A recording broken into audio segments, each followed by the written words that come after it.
Este es el momento en que repasamos todo lo que quizás no viste en los primeros 2 capítulos de Los Anillos del Poder. Corre apertura. Muy buenas, nación YouTube, ¿cómo andan? Soy Lucas Baini, esto es Cámara en Mano. Vamos a repasar los primeros 2 capítulos de El Señor de los Anillos, Los Anillos del Poder, explicando simbolismos, buscando referencias al material original de J.R.R. Tolkien y descubriendo varios detalles muy hermosos de los cuales esta serie, por lo menos en estos 2 primeros capítulos, está plagada. Si te gusta el video, no te olvides de ese like. Vamos para largo porque son 2 episodios muy extensos, pero si te gusta el análisis, no dudes en suscribirte porque vamos a estar haciendo esto todas las semanas. A partir del tercer capítulo, los análisis van a salir el mismo viernes que el episodio, así que muchas gracias por elegir este canal y ahora sí empezamos. En primer lugar, esta serie se sitúa en lo que se llama la Segunda Edad de la Tierra Media. La trilogía de películas del Señor de los Anillos cuenta una historia que seguro ya saben sucede en lo que se llama la Tercera Edad. El origen de esta Tierra Media y la creación de todo este universo desarrollado por Tolkien sucede en lo que se llama la Primera Edad. En el medio tenemos esta segunda, que en los libros dura como 2000 años, pero en realidad nunca hubo un relato muy detallado sobre lo que sucede en este periodo. Hay distintos escritos inconclusos y eso le da la posibilidad a la serie de decidir cómo contar su propia historia. Los derechos que compró Amazon en 2017 por 250 millones de dólares incluyen El Señor de los Anillos, la trilogía, El Hobbit y también lo que se llama las apéndices, que son una suerte de anotaciones que hizo Tolkien al final del tercer libro de la trilogía del Señor de los Anillos. Ahí recapitula mucho sobre lo que sucedió en la primera y en la segunda edad. Entonces hay nombres, hay hechos y hay lugares a los que la serie puede mencionar específicamente, pero hay un montón de otras cosas a los que la serie va a hacer referencia indirecta. Y me gustó muchísimo que haya tantas en estos primeros 2 capítulos porque son un guiño a los lectores. Pero empezamos en pantalla en negro escuchando una canción, que es la canción que escuchan los elfos al atravesar la puerta de Valinor.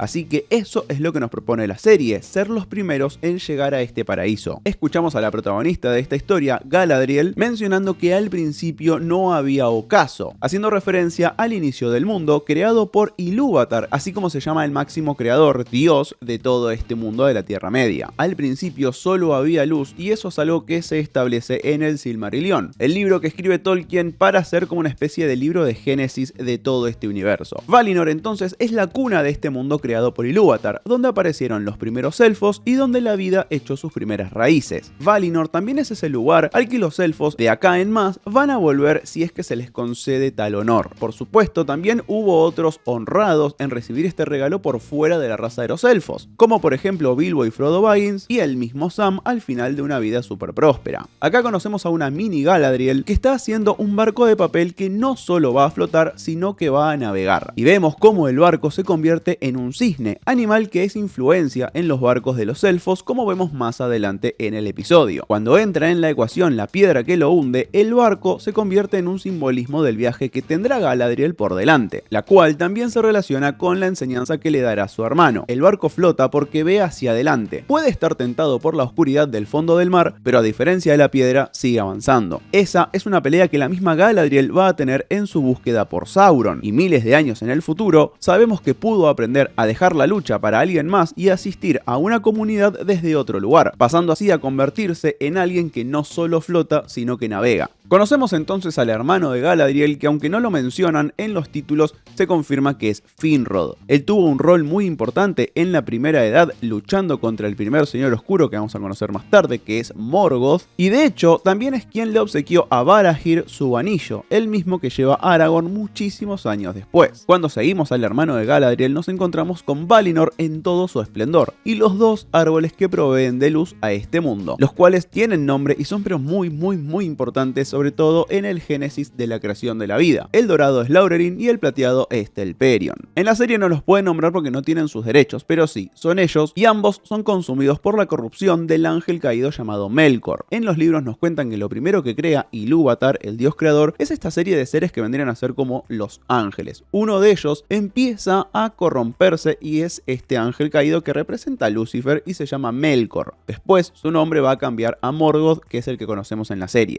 Dato aparte, en la tercera edad va a haber una suerte de descendiente de estos árboles que es el árbol blanco de Gondor. No es un descendiente directo de Telperion, pero sí desciende de una réplica de este árbol creada por otro de estos seres llamados Valar, que lleva el nombre de Giovanna. Así es como los elfos emprendieron el viaje a la Tierra Media, donde Morgoth ya había desarrollado su legión de orcos, y Galadriel nos cuenta que la guerra duró siglos, generando grandes pérdidas para los elfos y también un concepto muy importante, algo que no conocían hasta el momento por ser seres inmortales y que vivían en paz, que es la muerte. El primer vistazo a este gran enfrentamiento es descomunal, adelantándonos la grandilocuencia que esta historia épica de 50 horas tiene guardada para nosotros. Piensen que solo vimos las primeras 2 horas de 50 que ya están planeadas. Morgoth es destruido, pero su influencia está por toda la Tierra Media, y el trabajo lo continúa su seguidor más fiel, un hechicero llamado Sauron, a quien por supuesto conocemos de la trilogía de películas. De hecho, su diseño en este momento es bastante similar a lo que vimos en las películas de Peter Jackson. Este es el primer vistazo que tenemos a su morada, el cual veremos más adelante en la serie, pero ya abandonada. En este prólogo, Galadriel nos cuenta que Sauron encontró primero a Finrod, y así es como Finrod muere con la marca de Sauron en su cuerpo. Lo interesante es que el relato no te establece que Sauron mató directamente a Finrod, solo que lo encontró primero, y vemos que el cadáver de Finrod tiene una rasgadura que parece de un animal, lo que puede ser un guiño a las páginas donde establecen que Finrod en realidad murió en las garras de los lobos de Sauron. La muerte de su hermano va a ser un momento definitorio para Galadriel,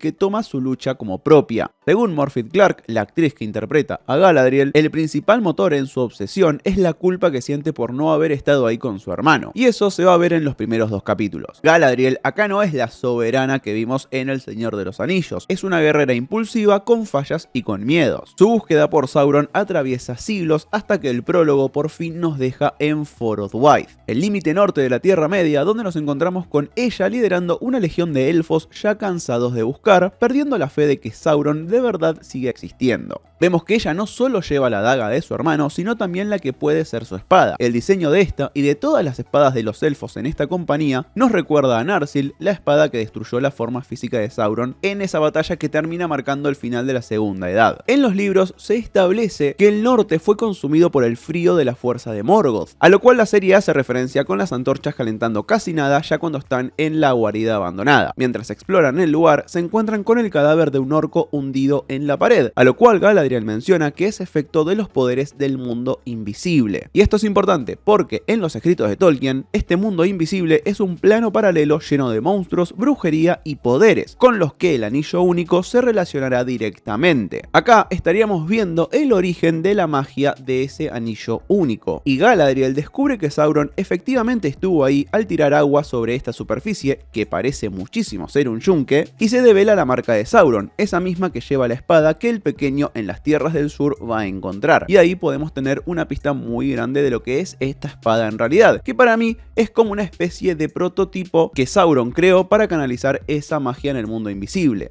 Sin embargo, va a necesitar de un herrero y un artífice de gran capacidad como Celebrimbor, el elfo que vamos a conocer al final de este capítulo, para poder desarrollar ese arma capaz de manejar este tipo de magia. Toda la compañía quiere volver a casa y Galadriel también, pero ella describe Valinor, a diferencia de los demás que quieren volver a su reino dentro de la Tierra Media, que conoceremos en breve. Y sí, Galadriel en algún momento va a poder volver a Valinor, pero eso no va a pasar hasta el final de la Tercera Edad. Aparece el troll de hielo y si bien es una oportunidad para que ella se luzca, la verdad es que los soldados que la rodean dejaron bastante que desear. Después de los títulos llegamos a Rhovanion, una zona no tan al norte de la Tierra Media, que en la Tercera Edad conoceremos por su bosque de Greenwood y el río Anduin, uno de los más grandes en todo este continente. Pero ahora este lugar sirve para encontrarnos con los Harfoots, los antepasados de los hobbits. En un texto de Tolkien llamado Concerning Hobbits, nos cuentan un poco sobre todo el linaje de esta especie y cómo los Harfoots eran criaturas nómadas que se escondían de toda otra especie, pasando prácticamente desapercibidos en las grandes historias. Más adelante ellos se van a instalar en un lugar específico y su evolución daría como resultado a los hobbits. En la serie nos muestran esto a través del comportamiento de toda esta comunidad, viviendo en hogares improvisados y escondidos y preocupándose solo por los unos y los otros sin otra responsabilidad. Los Harfoots son mucho más místicos que los hobbits y tienen líderes como Sadok Borros, que tratan de interpretar las señales de la tierra y los movimientos de las otras especies para saber a dónde migrar y cuándo. Todos los personajes Harfoots son inventados para la serie y acá conocemos a Nori Brandyfoot, una mediana con el mismo espíritu de aventura aventura y curiosidad que llevó a Bilbo a ser protagonista de grandes historias. Y por lo que nos dice el final del primer capítulo, a ella le va a pasar lo mismo. Y por supuesto, ya vamos a hablar sobre el extraño. También conocemos a Poppy, que va a ser para Nori lo que Sam fue a Frodo, y así como el mal empieza a nacer en otras partes, los Harfoots no están a salvo de los peligros de la Tierra Media, como el wargo que acecha a las chicas mientras comen moras. De acá nos vamos a Lindon, la capital de los altos elfos, cuyo diseño después inspirará a los reinos de Rivendell y Lothlórien. Nos encontramos con otro personaje que ya conocíamos en la trilogía de películas, Elrond, solo que acá es mucho más joven y no es el líder de una comunidad élfica, sino que es el heraldo del rey Gil-galad. Como heraldo lo vemos escribir el discurso que después Gil-galad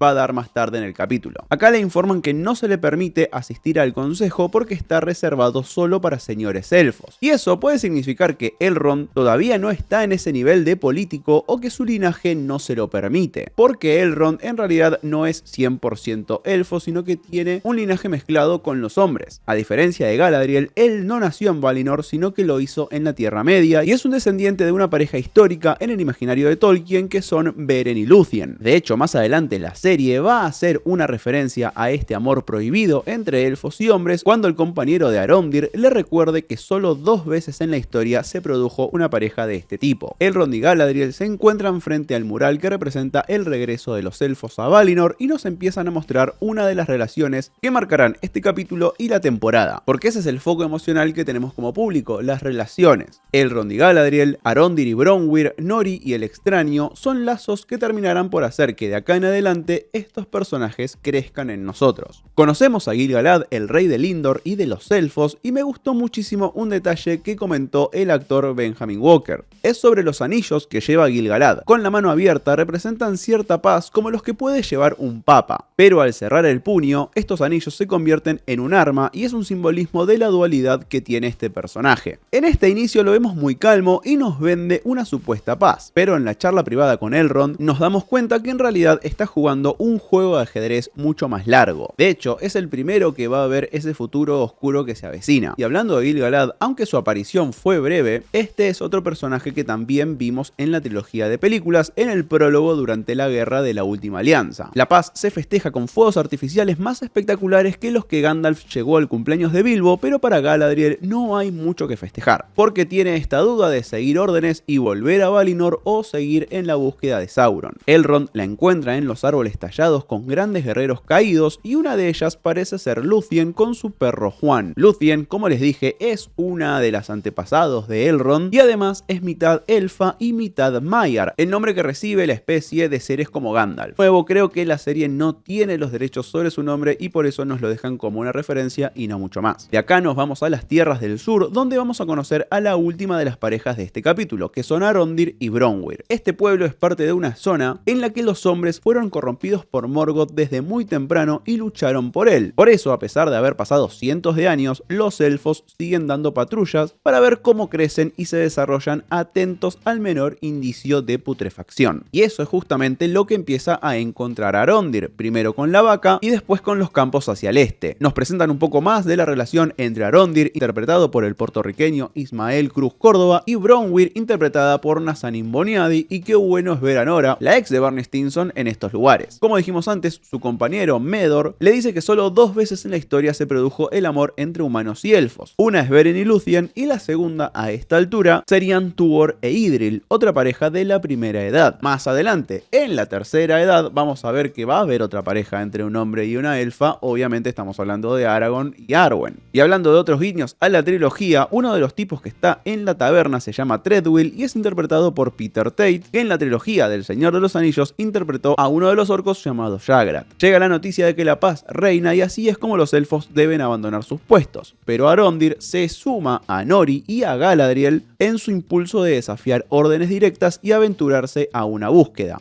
Así es como vuelve con Bronwyn y descubre el mal acechando en el este. Mientras tanto, el hijo de Bronwyn descubre esa espada con el símbolo de Sauron, la cual más adelante se va a alimentar de su sangre. Como dije antes, creo que esta espada es el primer ensayo de Sauron por manejar cierto tipo de magia. Gil-galad tiene un trabajo especial para Elrond y nos presentan a un jugador clave en la historia que es Celebrimbor, el maestro herrero de los elfos. Él se está preparando para un nuevo proyecto y Elrond va a ser su asistente. Tener a Gil-galad, Elrond y Celebrimbor en una misma escena es una sensación muy extraña y muy especial para los lectores de hace tanto tiempo de Tolkien. Pero en el final tenemos una serie de sucesos que suceden en el mismo momento y pueden estar relacionados. Galadriel, después de atravesar el mar y despojarse de su armadura, decide ignorar el regalo de su rey y no entrar a Valinor para seguir con su lucha mientras que un meteorito atraviesa la Tierra Media, aterrizando cerca de los Harfoots, donde un extraño despierta y hace contacto con Nori. En ese preciso instante, Gil-galad descubre que el veneno que está pudriendo la Tierra Media llegó a Lindor, y en el paso del meteorito podemos recorrer todas las locaciones que tuvimos en este primer capítulo, incluyendo un bosque con Ents viviendo en él. Y la verdad espero que vuelvan para más porque los amo. Y ahora pasamos al segundo capítulo, que abre con los títulos de apertura. Dentro de este diseño hay varios guiños interesantes a la historia. Primero, por supuesto, los anillos de poder. Tenemos los diseños típicos de las joyas de los enanos que vamos a conocer en este capítulo, los dos árboles que conocimos en Valinor, el emblema de Númenor, el reino de los hombres que vamos a conocer en el tercer episodio, y vemos cómo un río de maldad empieza a atravesar la Tierra Media. Nos reencontramos con Galadriel, que mira hacia el cielo y encuentra una constelación que le dice qué rumbo tomar. Y eso puede ser muy importante teniendo en cuenta las palabras de Gil-galad, que dijo que Galadriel quizás en su búsqueda por erradicar toda maldad termina despertándola. Vemos que Galadriel ignora la entrada a Valinor y lo primero que su destino le tiene guardado es encontrarse con este grupo de hombres náufragos, en donde conoce a cierto tipo llamado Halbrand. Este es un personaje nuevo para la serie y es uno de los tantos personajes que nos plantean un misterio: de dónde viene, cuál va a ser su rol y quién va a ser en el futuro. Que Galadriel justo se lo encuentre a él y él sea el único sobreviviente después de este ataque de la serpiente marina nos puede llegar a indicar que la premonición de Gil-galad puede hacerse realidad. Y una de las teorías dice que quizás Halbrand es uno de los disfraces que va a usar Sauron. Después de todo, qué mejor lugar para ocultarse que a plena vista de tu perseguidor. Y la verdad es que la secuencia de acción en este momento fue mi favorita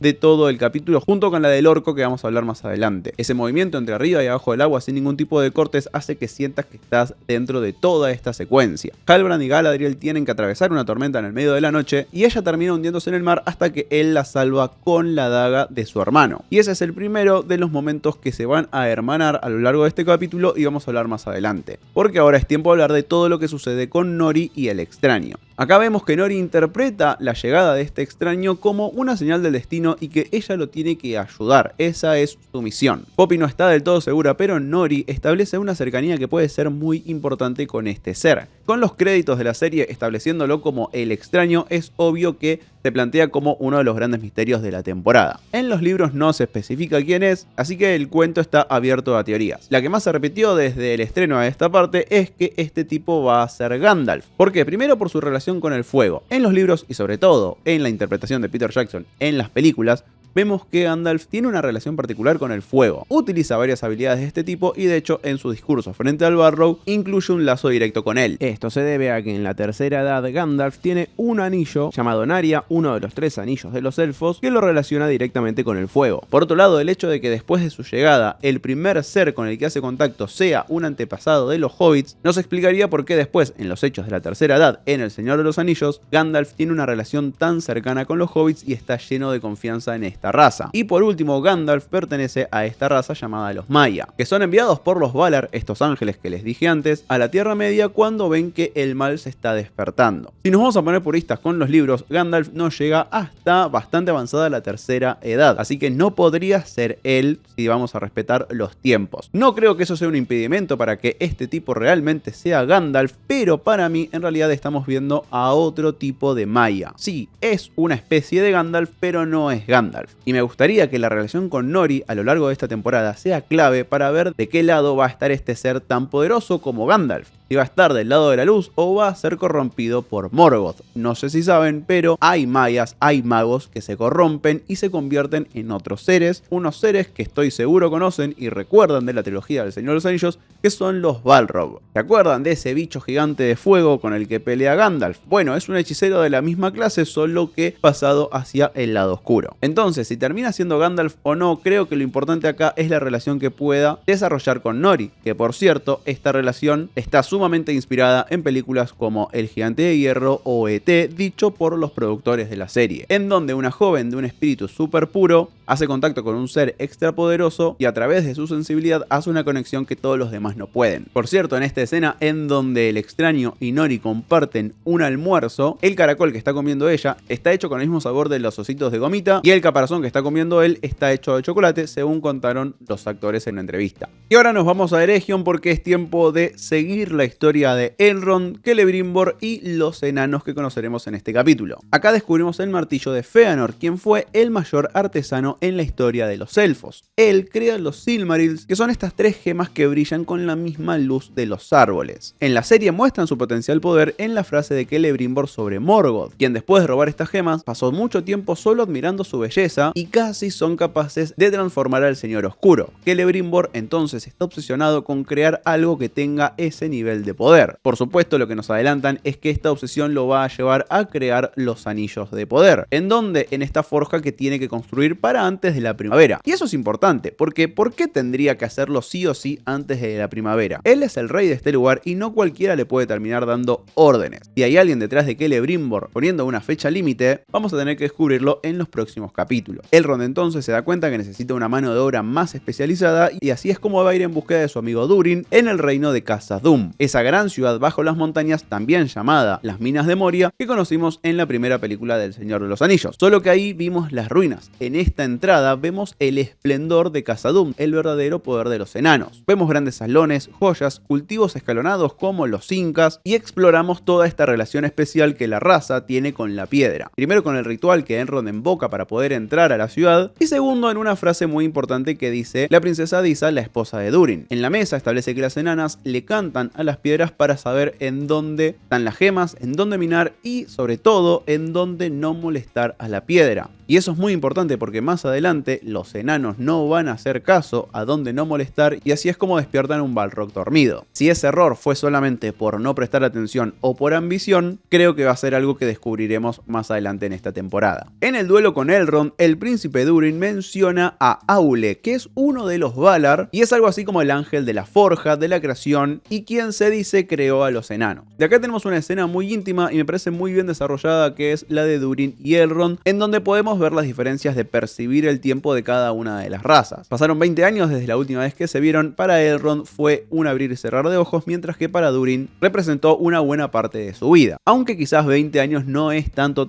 teniendo en cuenta que los enanos pueden vivir hasta 200. Pero sin embargo la escena funciona para establecerte esta relación ya preexistente y crear una nueva relación con la que nos podemos identificar. Relaciones que van a ser importantes porque si tenemos una mirada macro, lo que estamos viendo también es que hay una ruptura entre las razas. Hay animosidad entre los hombres y los elfos, hay distancia entre los elfos y los enanos y esa ruptura es lo que va a aprovechar Sauron para pudrir todo. De hecho, esta desconfianza se va a mostrar mucho más cuando llegue el rey de los enanos, el padre de Durin, sospechando que Elrond en realidad estaba ahí porque se enteró del descubrimiento que llevaron a cabo en Khazad-dûm. No vemos el contenido de este cofre, pero es muy probable que lo que descubrieron sea el material de Mithril. ¿Se acuerdan? Ese material mágico que es liviano como una pluma, pero es casi irrompible al punto tal que le salvó la vida a Frodo. Y ahora sí, vamos a las tierras del sur, en donde Bronwyn y su hijo van a tener un encuentro muy cercano con un orco. Descubrimos que los orcos se están moviendo por debajo de la tierra, y eso es un simbolismo muy importante porque mientras en la superficie todo parece estar en armonía, Sauron está expandiéndose en lo subterráneo. De hecho, si vemos el mapa cuando llegamos a las tierras del sur, esas tierras quizás más adelante terminan siendo Mordor, y este es el primer avance de Sauron hacia construir esa fortaleza.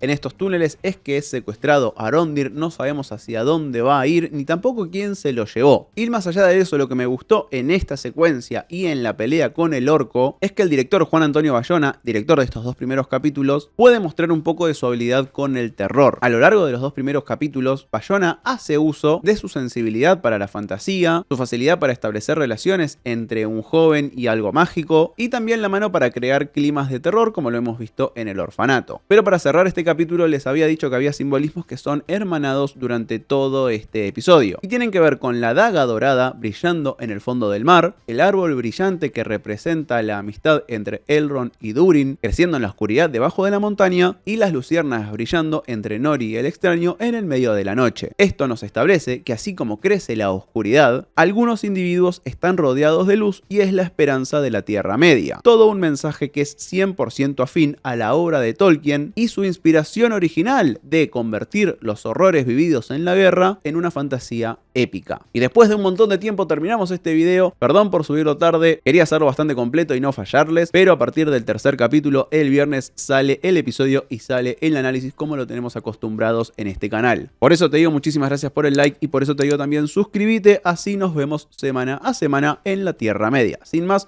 nos vemos en el próximo. Si vos querés,